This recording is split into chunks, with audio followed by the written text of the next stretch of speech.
Mohammadpur Geneva ক্যাম্পে সেসব মাদক কারবারিরা মাদকের স্পট দখলে নিতে গেল কয়েকদিন ধরে ভয়াবহ সংঘর্ষে জড়িয়েছে। রাজধানীর মোহাম্মদপুরে জেনেভা ক্যাম্পে এসব মাদক কারবারি ধরতে অভিযান পরিচালনা করেছে পুলিশ। সোমবার বিকেল 4টার পর সেখানে অভিযান শুরু হয়।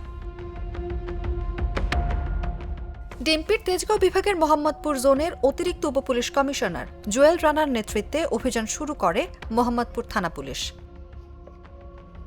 জুয়েল রানা জানান, মাদক কারবারিরা তাদের আধিপত্য বিস্তার কেন্দ্র করে সংঘর্ষে জড়িয়ে পড়ে। নিয়মিত তাদের গ্রেফতার করে আদালতে প্রেরণ করার পরও তারা জামিনে এসে তাদের কারবার দখলে নিতে সংঘর্ষে লিপ্ত হচ্ছে। তাদের বিরুদ্ধে নিয়মিত অভিযান পরিচালনার পাশাপাশি অন্যান্য বাহিনীর সমন্বয়ে যৌথ অভিযান চালানো হবে বলেও জানান তিনি।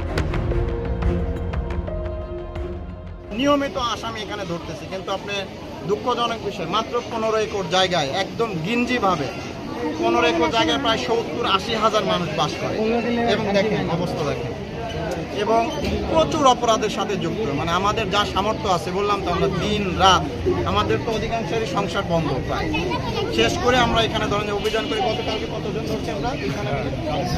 46 জন। আমরা এই যে কিশোর গ্যাং, মাদক সেবী, অপরাধী, ছিনতাইকারী ধরা হচ্ছে, আমরা প্রতিনিয়ত ধরতেছি। এরপরেও ধরেন যে একটা দুঃখজনক ঘটনা ঘটে গেছে, এই জন্য আমরা আরও অভিযান চলবে। এই যে নামগুলো আমরা বললাম, বেশ কয়েকজনের নাম উঠে আসছে যারা এটার ধরেন যে মাস্টার মাইন্ড। সুয়া সেলিম, বুনিয়া সোহেল, পিচ্চি রাজা, তারপর আর কে আছে? বুনিয়া সোহেল।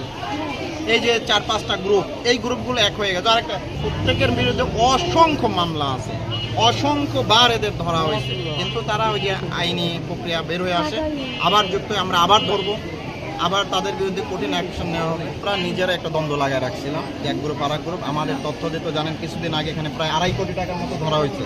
আমাদের অভিযানে যৌথ বাহিনীর মাদক সহ আসামি সহ ধরা হয়েছে। তারপর থেকেই, কারণ এই টাকাগুলো তো জানেন যে অবৈধ এবং এই কালো টাকা, মানে মাদক বিক্রির টাকা আমরা যতটা জানি। এইটা ধরার পরে এই গ্রুপগুলোর মধ্যে তখন মানে অবিশ্বাস আরও বেড়ে যায়। বেড়ে যাওয়ার পরে তারা, আমরা যতদূর জেনেছি যে তারা তখন ওই যে এক গ্রুপ আরেক গ্রুপকে দোষারোপ করে যে এরা পুলিশকে তথ্য দিচ্ছে আমাদের ধরে। পরে সামহাও কোনো একভাবে হয়তো তারা নিজেরা একত্রিত হয়ে আজকে একটা শোডাউন দিছে। আমার যেটা মনে হচ্ছে এরা সর্বশেষ পর্যায়ে আছে। ওই যে মোমবাতি যেমন শেষ হয়ে গেলে মোমবাতির আগুনটা ধপ করে জ্বলে উঠে ডুবে যায়, মানে বন্ধ হয়ে যায়, এদের অবস্থা হয়েছে তাই। ইনশাল্লাহ আমরা যা ধরছি, ইনশাল্লাহ অল্প কিছুদিনের মধ্যে এই যে সুয়া সেলিম, বুনিয়া সোহেল, এরপরে হচ্ছে যে কি বলে পিচ্চি রাজা, সান্নু, এরা ইনশাল্লাহ এই পুরো বিহারি ক্যাম্পে আর ঢুকতে পারবে না। সিল্কোর সিল্ক অ্যান্ড শাইন, যাতে আছে আর্গান অয়েল ও ওট প্রোটিনের গুডনেস, যা আপনার চুলকে রাখে হেলদি অ্যান্ড শাইনিং।